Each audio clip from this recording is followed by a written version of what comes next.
पंतप्रधान नरेंद्र मोदी 4 जुलैपासून 3 दिवसांसाठीच्या इस्रायल दौऱ्यावर जात आहेत। या दौऱ्याच्या पार्श्वभूमीवर इस्रायलमधील वृत्तपत्रांमध्ये मोदींचे कौतुक सुरू आहे। द मार्कर या वृत्तपत्राने मोदींच्या दौऱ्यासाठी एक लेख छापलाय। यामध्ये अमेरिकेचे राष्ट्राध्यक्ष डोनाल्ड ट्रम्प यांच्यावर निशाणा साधतानाच पंतप्रधान नरेंद्र मोदींचं कौतुक करण्यात आलंय। काँग्रेस नेतृत्वाखालील संयुक्त पुरोगामी आघाडीच्या राष्ट्रपती पदाच्या उमेदवार मीरा कुमार यांनी आज बुधवारी संसदेत आपला उमेदवारी अर्ज दाखल केला।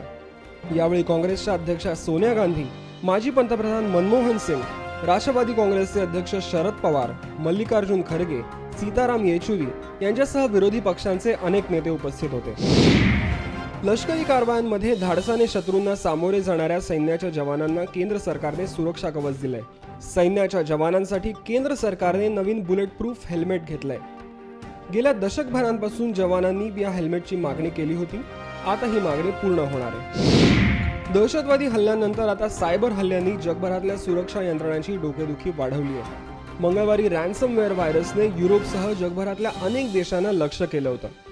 भारतालाही या हल्ल्याची झळ बसली असून JNPT येथील कामकाज ठप्प पडल्याचं वृत्त ANI वृत्तसंस्थेने दिलंय।